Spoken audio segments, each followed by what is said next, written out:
Welcome to the channel. My name is Claire Bennett. I'm 34 years old. I restore rare books for a living. And last Christmas, my father stood at the head of my dinner table, lifted his glass like he was about to make a toast, and instead said, "We're not babysitting your kids anymore."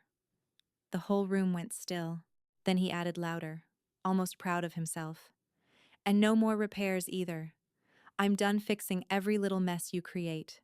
I remember staring at him with my fork still in my hand, my son frozen beside me, my daughter halfway through reaching for a dinner roll, my mother looking down like she had known this was coming, and my sister giving me that tight little smile people use when they want front row seats to someone else's humiliation. I asked one word. "Seriously?" My father shrugged and said, "You've been leaning on family for too long. Maybe this is how you finally learn." What none of them seemed to understand was that babysitting twice a month and replacing a faucet they broke 3 Thanksgivings ago was not what had been keeping that family afloat. But I didn't say that there. I stood up, took my kids' coats, and told my father if he was done pretending generosity was the same thing as control, then I was done letting him perform at my expense. I walked out before the pie hit the table. By the next morning, my phone was exploding with 36 missed calls. And before that day was over, one comment from me would crack open every lie they had been hiding behind for years. Before I tell you what he said after I stood up and what happened when I stopped protecting them, tell me what time is it for you right now and where are you watching from? I want to see how far this story reaches. By the time I finally looked at my phone, the real damage had already started. If you want to know how fast a lie can spread, watch a woman with hurt feelings and a social media account at 1 in the morning. That was my first thought when I opened Facebook and saw Diane's post pinned to the top of her page beside a carefully cropped photo of my dining room, all candlelight and smiling glasses from before the explosion. Her caption said that loving boundaries had finally been set after years of being taken for granted. The comments were even worse. People I had not spoken to in months were praising her strength, applauding Walter for refusing to be used, and talking about grandparents like they had been drafted into unpaid labor by a reckless daughter. My stomach dropped for exactly 5 seconds. Then something colder took over. I was done defending myself with tone. I opened my laptop, found the folder labeled Family Transfers, and started pulling receipts. Diane's property tax bill, Walter's surgery deductible. 2. Emergency utility payments. The money I sent Megan when her mortgage was due, and her husband had no idea how close they were to default. Every item sat there with a date, a message thread, and some variation of, "Thank you," or "Please do not tell anyone." I went back to Diane's post and wrote one calm comment. I said that if we were being public, we should be accurate, and that in the last 2 years alone, I had paid her taxes, covered Dad's deductible, helped Megan keep her house, and handled bills no one else had stepped up for. I reminded her that Walter had said all of this in front of my children. Then I attached 2 screenshots, not 10, because I did not need a flood. I needed a crack. The silence lasted less than 3 minutes. Then the questions started. An aunt asked whether I was telling the truth. A cousin asked why my father was calling me dependent if I had been financing his emergencies. Aunt Joanne, who had never tolerated Diane's talent for selective memory, wrote a single sentence that changed the whole mood under the post. She asked Diane whether she had lied to everybody to protect Walter's pride. Diane deleted the post 7 minutes later, but by then it was too late. Screenshots had already moved into group chats, text chains, and private messages. Megan left me a furious voice memo about betrayal. Walter called 3 times in a row. Diane sent a text saying I could have handled this privately, which would have been funny if it had not been so insulting. Public humiliation at my Christmas table was apparently a family matter. Public correction was suddenly unforgivable. By lunchtime, relatives were no longer calling to scold me. They were calling to ask if Noah and Elsie had heard everything. They were asking how long this pattern had been going on. For the first time in years, I understood something simple and ugly. Their version of me had survived only because I kept feeding it with silence. The week after Christmas did not bring one dramatic confession or a neat apology. It brought what real fallout always brings, which is smaller moments that reveal who was counting on your compliance. Diane called crying and said I had weaponized money. Walter told people I was unstable and still bitter from my divorce. Megan insisted the real problem was not what Dad had done, but the fact that I had embarrassed him in return. That was her favorite family trick, shrinking the offense and enlarging the reaction until accountability looked rude.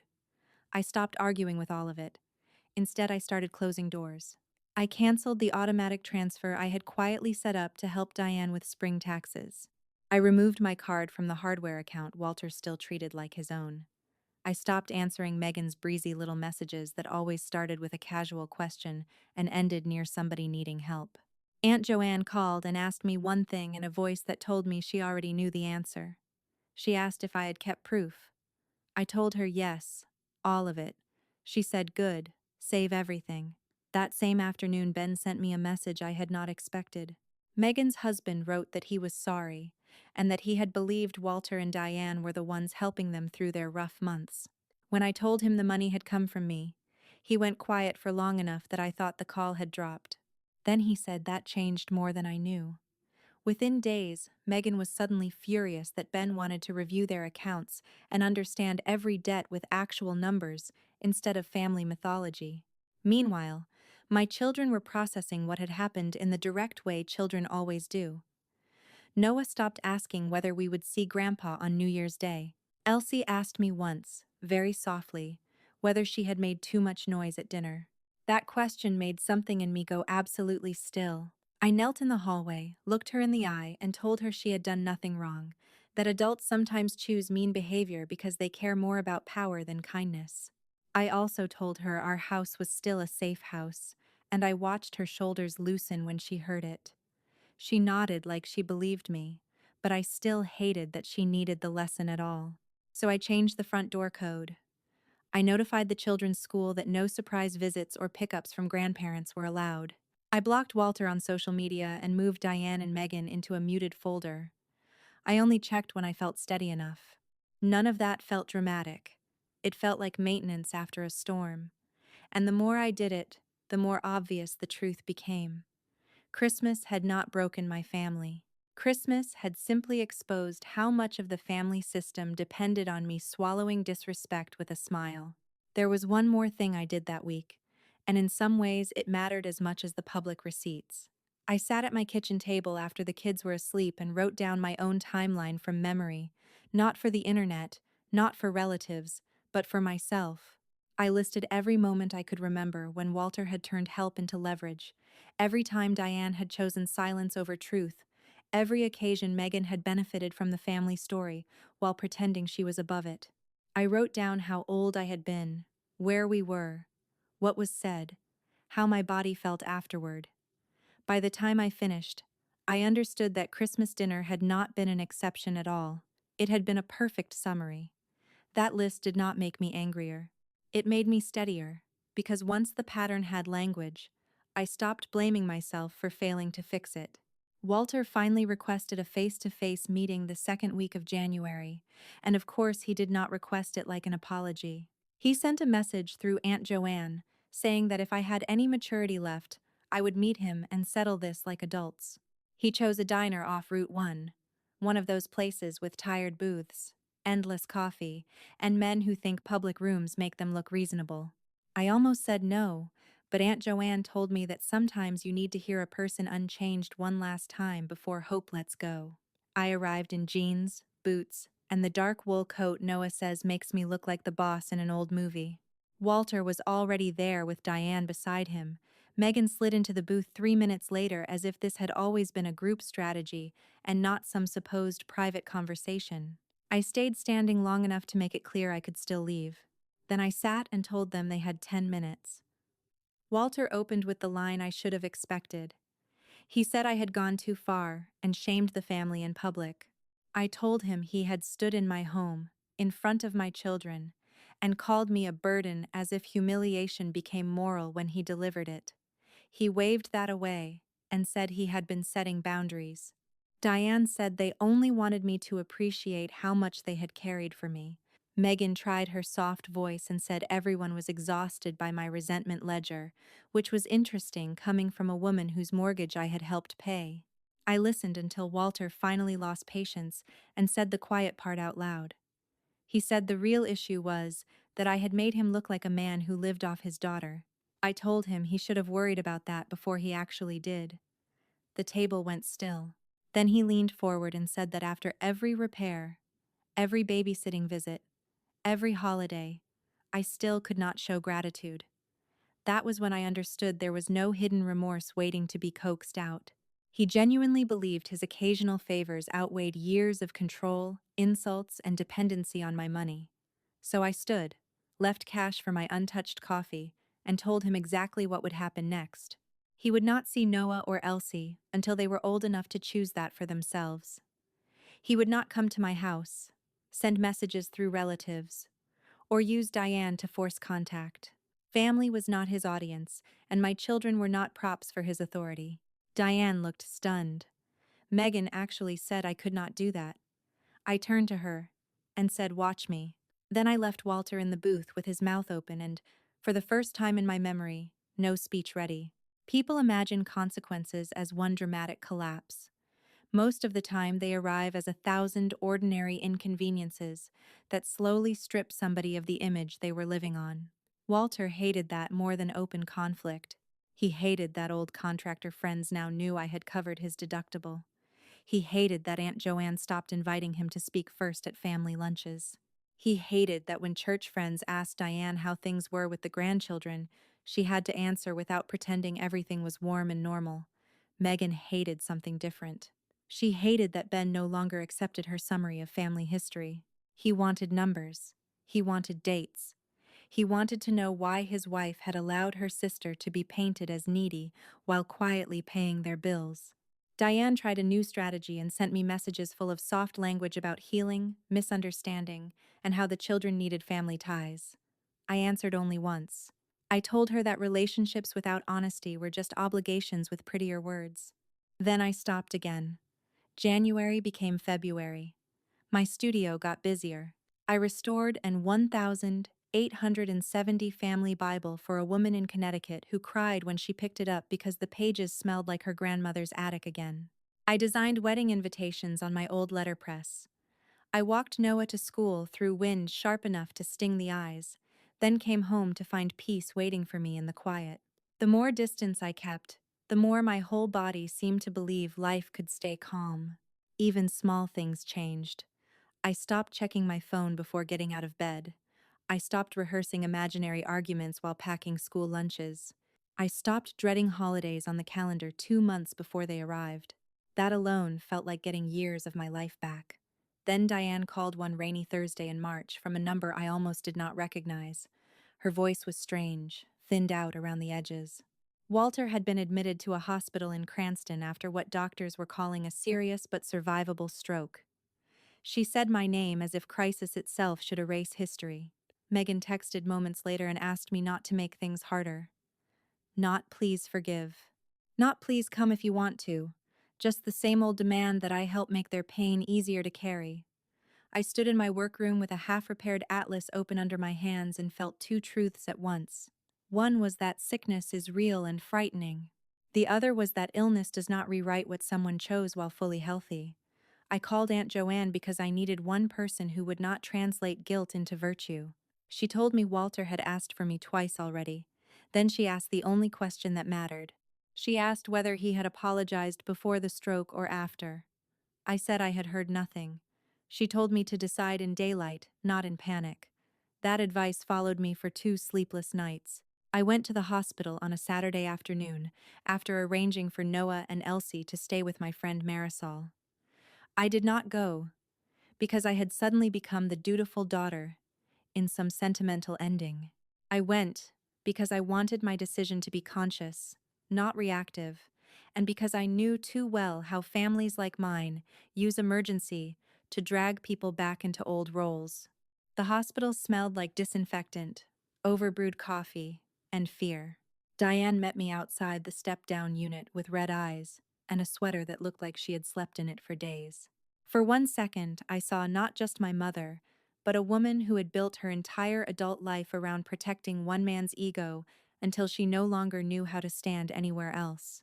Then she said he wants to see the kids, and the sympathy evaporated. I asked her whether he had apologized. She looked crushed in a way that answered me before she spoke. She said he was frightened, weak, confused, emotional, and maybe not saying things well. I told her, fear of consequences was not the same as remorse. Megan was in the room when I stepped to the doorway. Walter looked smaller than I had ever seen him, his skin gray, one side of his mouth slack, hospital blankets tucked around a body that suddenly seemed older than his temper. But when his eyes found mine, the first thing I recognized was not shame. It was anger, that I had come on my own terms. He lifted one hand and motioned for me to come closer, like he was still summoning me into position. I stayed exactly where I was. The monitor beeped steadily between us. He tried to speak, and only part of the sentence came out clearly, but the tone was familiar enough. Something about family. Something about this being ridiculous. Not I am sorry. Not I should not have done that to you or the children. Diane started crying beside me and said life was too short. I said that was true, which was exactly why I would not spend more of mine pretending cruelty counted as love. I told Walter I hoped he recovered, that medical care was not the same as forgiveness, and that Noah and Elsie would not be coming. His hand dropped. Megan stared at me like I had violated a sacred law. Maybe I had. Maybe the sacred law in our family had always been that Claire returns, Claire smooths things over, Claire absorbs the damage so everyone else can stay comfortable. Not anymore. I stayed at that doorway long enough to be certain he understood this was a choice. Then I turned around and walked out. In the parking lot, I sat behind the steering wheel and cried so hard I had to wait 10 minutes before the road in front of me looked steady again. It was not the cry of regret. It was the cry that comes when grief and relief finally stop pretending they are opposites. After the hospital, the story people told about me changed for good, and what surprised me most was that I did not need to manage the change. I simply stepped back and let other people's choices introduce them. Diane tried for a few weeks to keep one foot in denial. She told relatives I was cold, then in the same conversation admitted Walter still had not apologized. She asked Aunt Joanne whether everybody had become too harsh. Joanne told her the harsh part had happened at Christmas and in the years before it. Ben became a bigger problem for Megan than I ever was, because he had reached the point where facts mattered more than appearances. He separated accounts, insisted on a budget, and asked direct questions every time family money came up. Suddenly, Megan's favorite defense, that no one remembered things exactly right, stopped working. As for me, I built routines that did not include waiting for an explosion. Noah started helping in the studio on Saturday mornings by sorting cotton paper and handing me string tags. Elsie developed a fascination with gold leaf and wanted to know why tiny, shining flakes could transform a damaged cover. I told her, some things look stronger when their repair is honest. My business grew in the quiet. A local university sent me a run of damaged journals from the 1920s. A wedding planner referred 3 new clients after seeing my letterpress work. I paid off the last balance on one of the studio machines and celebrated by ordering takeout from the small Greek place Noah loves, even though Elsie always steals the fries and pretends she does not. Peace did not arrive like fireworks. It arrived like decent sleep, steady work, fewer apologies, and children who no longer braced themselves before family gatherings because there were no gatherings to brace for. It also arrived like noticing I could hear my own thoughts again. I could choose a weekend without leaving margin for a family crisis. I could buy groceries without wondering who would call needing rescue before payday. That ordinary freedom felt luxurious. In late October, Diane sent me a message that sounded almost humble. She said Walter would be moving into assisted living because she could not manage his care at home, and asked whether I would help with paperwork since I was always good at practical things. I stared at that sentence for a long time. There it was again. The old instinct to make my competence available while bypassing my pain entirely. I replied that I hoped she found the support she needed, but I would not be handling their logistics. She did not answer for 2 days. Then she sent a single line saying she never thought things would end up this way. I typed several responses and deleted all of them. Finally, I wrote the only honest one. Things had been this way for a long time. I just stopped pretending otherwise. She never replied. That silence felt more final than any argument ever had. By the time December came around again, I realized the date no longer made my shoulders tighten the way it had all year. The season belonged to my children now, not to the memory of a man tapping a glass to command the room. Noah helped me string warm lights across the studio doorway, careful and serious in the way he does anything he considers important. Elsie made handmade place cards and insisted every single one needed a gold star because plain was not festive enough. Marisol brought cinnamon bread. Aunt Joanne arrived early with soup and gossip and the kind of dry humor that can cut tension without making a show of it. For the first time in my adult life, a holiday meal in my house felt like safety instead of theater. No one needed to perform gratitude. No one measured noise against control. No one mistook fear for respect. At one point, Noah asked if Grandpa would ever get better. It was the kind of question that holds more than health inside it. I told him some people recover in body faster than they recover in character, and that we could care about someone's life without handing them permission to hurt us again. He thought about that for a moment, and nodded with a seriousness that made him look older than 10. Later, he asked if that meant we were a smaller family now. I told him we were a clearer family now, and he smiled like that made perfect sense. Later, after the dishes were stacked, and Elsie fell asleep on the couch with glitter still on one hand, I stood alone in the kitchen and looked at the table. It was crowded with cookie tins, half-empty mugs, crumpled napkins, and the ordinary proof of a night that had gone well. I thought about the previous Christmas and about the woman I had been then, still hoping that if she worked hard enough and stayed calm enough and explained carefully enough, she could earn decency from people committed to misunderstanding her. I felt tenderness for that version of me, but I did not miss her. She had spent too much of her life negotiating with disrespect. The woman standing in the kitchen now knew something simpler. Boundaries are not cruel just because someone else dislikes them. Truth is not spite just because it ruins a useful lie. And protecting your children from emotional manipulation is not punishment, it is parenting. Walter never gave the apology that could have altered anything. Diane never found the courage to say she had chosen comfort over honesty for years. Megan never once admitted that her silence had been profitable. But their failures no longer determined the emotional weather inside my home. That was the real ending, not reconciliation, not revenge, but peace without permission. If there is one thing I learned from the year that followed that Christmas dinner, it is that people who benefit from your silence will always describe your truth as cruelty.